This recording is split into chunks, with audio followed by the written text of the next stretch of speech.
Shalom, shalom, peuple de Dieu, bananzambe libuta nanzambe nzamba pambola biso. Et na pesi biso mbote na kombo na Yesu. Pona bayeba ebingai te bamona ngamba liboso. C'est votre saint et humble servante. Pona mibenga ka murumbu ya pamba ya Yesu Kristo. Mama Paulina Miguel Paka. Naza musala. Mais il y a un petit depuis ce matin. Il y a un servante de Dieu en Allemagne. Azoye bisanga lulingi mwana apesaki mateya pona kolanda likambo etali nzete. Nalingi tolobela na likambo etali nzete lelo. Mama kopima te, papa kopima te, yoka. C'est intéressant et qu'on interpelle Péyo. Les kamba bengi nzete. Bien aimé, tant que vous avez nzete, nous avons nzete en Europe, nzete en Afrique. En Europe, nous avons 4 saisons. Nous avons l'automne, kalate tobanda, hiver. Nzete zara mutuya même Yesu ami benga nzete ya mubesu. Même Yesu ami benga nzete ya mutuya totanga moto omona. Na minute to nazotala nzete pa na vandi nazo balula bino caméra totala état ya nzete eza na minute pour comprendre pourquoi nazo lobela nzete.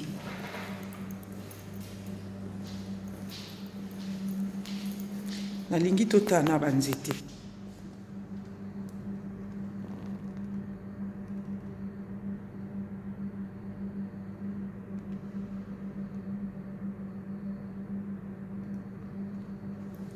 Merci, nzamba pambola biso.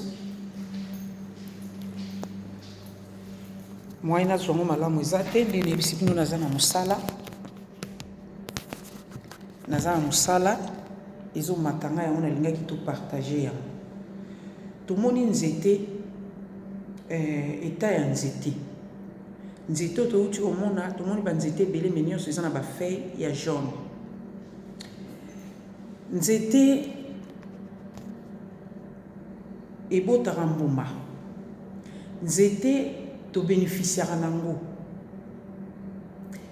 Na tangwa moi to ke vandaka na sanzete pona kozwa pio, na tangwa moi to zaka na posa nzete parce que makasa na utango ezo pepa, ezo pesa mo pepe to zo bénéficier nango.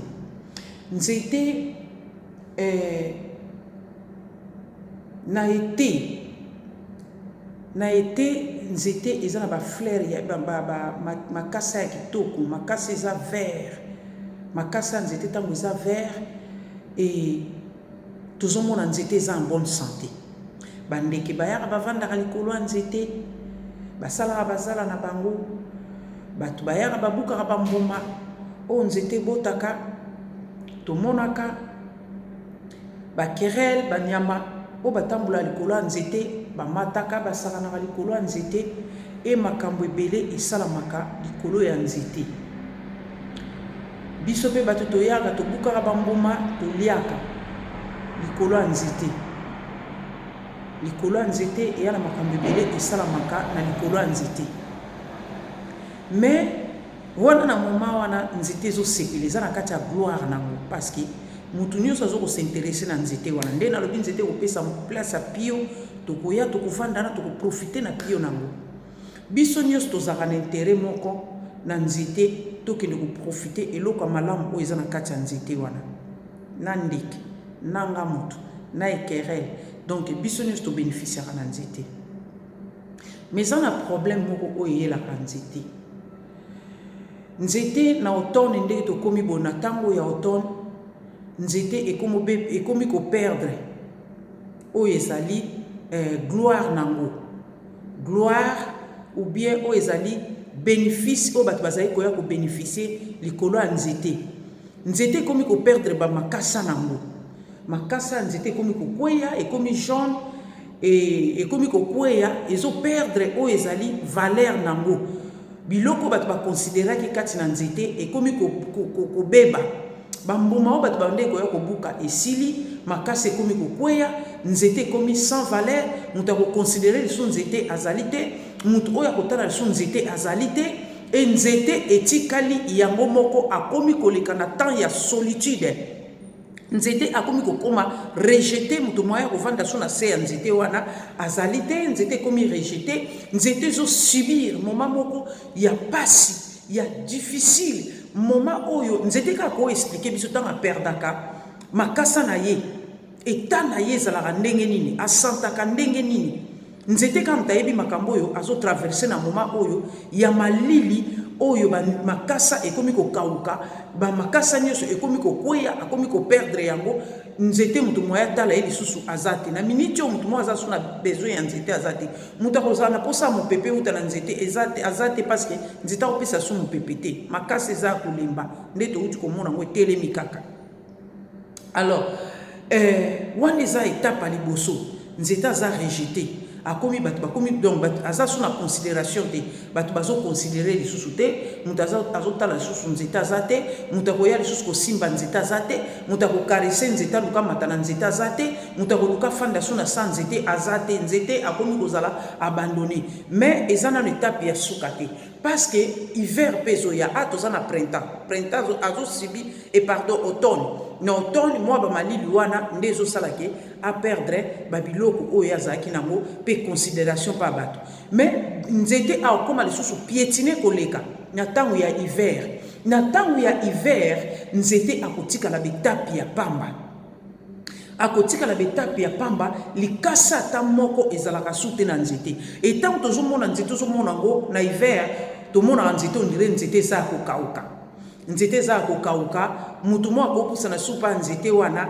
aza te amen amen mutu akopusa na lisusu pene ya nzete wana aza te parce que nzete yango eza su na sens te ekomi sikoyo ye kaka na malili na neige likolo nango na neige likolo nango et pourtant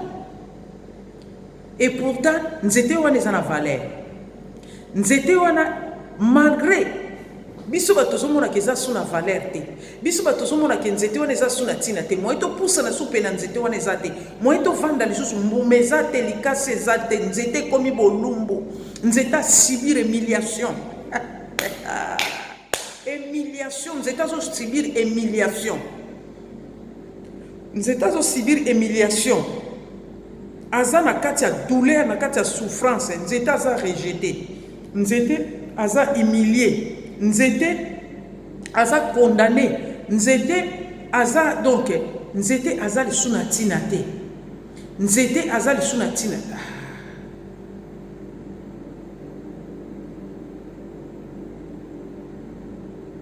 nzete aza lisu na ntina te bien aimé aza su na ntina te wana na misu na biso bato mais eloko ya motuya misisa nzete wana eza makasi eza solide même temps tozomona matiti eza lisusu te même temps tozomona matiti ekomi jaune même temps tozomona nzete akomi bolumbu mais le plus important misisa oyo eza na se eya makasi misisa oyo eza na se eya makasi bien aimé moment ya automne ekoleka hiver ekoya ya humiliation ekoleka mais le plus important misisa wana ebebi te tant tokoma na printemps misisa wana eosalake nzete wana ebanda kozwa su vie ebanda kozwa susu vie tokomona makasa ebandi susu kobota ebandi obimisa susu mitu makasa ekobota bafleur ekobota ntango bafleur ekobota nzete ezwi forme makasa vert eyali bafleur ebimi ya rose ya jaune ya mauve ya bleu nzete ezongi su na valeur ba onyoso bakimaki nzete ba onyoso tobwakaki nzete wana na ntango ya pasi tozonga su na sa nzete wana tokoya tokobeta bafase tokokanga bafoto tokoya tokofanda susu wana nzete okitoko nzete oyo baflere ezobota mpenza mbuma ntukanga nazozela bambuma ntango ekobota mpo nga nalia mbuma ya nzete wana. Bien aimé, nazolinga naloba na mutu moko oza na automne na moment oyoyo baflere na yo baflere ese kweya kimatiti ekomi kokweya ekomi jaune aurait de vert ezokweya mais elo nalina yebisa yo na moment oyo ozosanti ke bato bakomi korejete yo bato bakomi kokima yo bato bakomi kobwaka yo okomi kosanti mpenza ke non okomi yo moko. Bien aimé, bato bakima yo bato baboya yo parce que bazui oyo bazalaki nango besoin mopepe bazui yango bambuma bazui yango bale babénéficie bayaki mpo na intérêt na vie na yo bayaki bapusanaki pene na yo mpo na intérêt yango lokola bazwi intérêt wana moto azalaki na posa mopepe mpo molunge elekai makasi azwi mopepe kati na yo akei na ye parce que fraîcheur sekoti moto oyo azalaki na nzala azalaki na posa manga azalaki na posa lilala azalaki na posa citron esa azwi deja osopesi ye deja yango eza su na posa na yo takei na ye moto oyo azalaki na posa kaka ozipa ye azala couvert à se sentir protégé, à sa protection, voilà. Bien aimé, à kenaye, yo ko regretter te. Na moment oyo se ba zui ba kena bango, oyo ba la ki na besoin na vie na yo. Ozo se sentir ko tikali yo moko, oza yo moko te parce que misisa na yo, bango ba kanisi ke ba dépouiller yo, ba zui yo nyonso, o ba za ki na besoin, mais ba zui yo nyonso te parce que tu es enraciné, oza na mosisa makasi. Oza mosisa makasi, mosisa wana tonke. Mosisa wana ekawukite, il y a encore de l'espérance pour toi. Il y a encore de l'espérance. Tant que vous traversez moment hiver, bato bamoni ete otikali bolumbu. Bien aimé na biso koza bolumbu te. Ozana oyo moko azakati na oya makasi. Ozana moko ya makasi kati na yo. Na linga totanga muke. Na lingi ngano totanga, moi muke nazana musala, na mingi ya olubate. Mais na lingi totanga ka muke. Parce que oyebake ozana oyo ya mutuya kati na yo mosisa oya simba bomo ina yo mosisa oya tonga vina yo mosisa oya salaka ete chaque fois a renouvelaka bolamu na ye kati na yo vina yo ezalaka renouveler makasa ebotaka tango nyonso na vina yo esilaka te bato bakoya bakanisi ete bazwi badepouye yo basilisi yo bakei mais babosani ke eza saison. Eza saison wana leki saison mususu ekoya to ana 4 saisons donc saison ya hiver ya automne eleka saison ya hiver ekoleka okoya na saison ya printemps pa gloire na yo ekobanda lisusu komata bible ezoloba nanga ete la gloire de la deuxième maison sera plus grand que et cela ekozala lisusu koleka gloire ya première maison. Na lingika totanga na yo eloko moko ya mutuya nazana nga vraiment mbangu parce que nazana musala bible ezoloba na biso nini na livre ya Jean chapitre 15 Jean chapitre 15 bible elobi na biso boye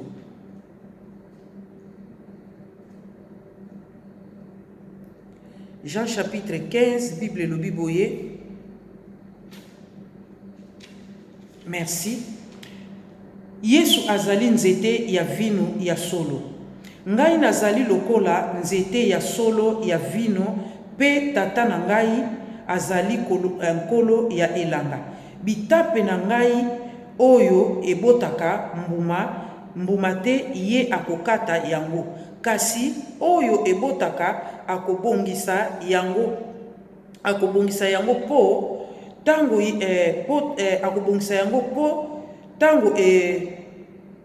akobongisa yango po ebota mbuma mingi mateya oyo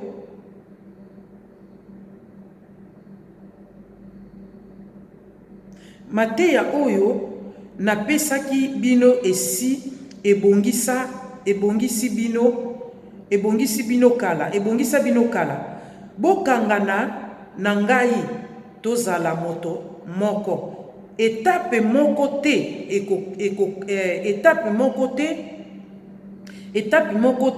ekoki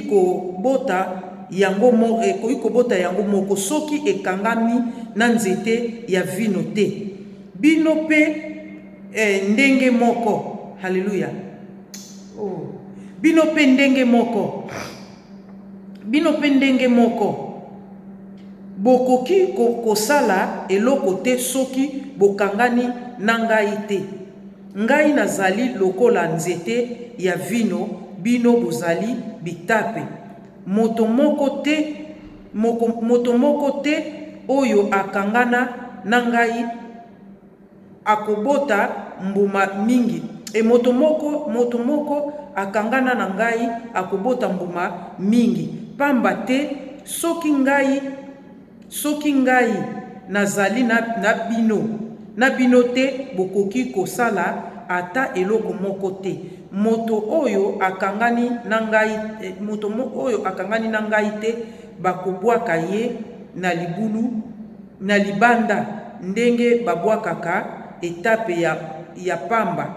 Yango ekokweyaka, bongo balokotaka yango, babwakaka yango na moto pe ezikaka.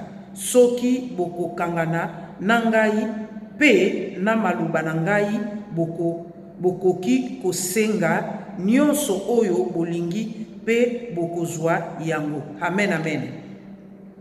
Bible ezoloba na biso na Psaume chapitre 1 à partir ya 4e verset na tangi. Nzoka nde ezali bongo te pona bato ya mabe, bango bazali lokola matiti oyo ekendaka na mopepe. Matiti oyo ekendaka na mopepe. Pardon, matiti oyo ekendaka na mopepe.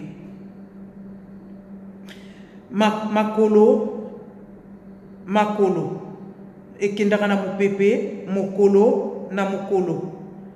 Nkolo akosambisa bato bango Seigneur nakata kaka.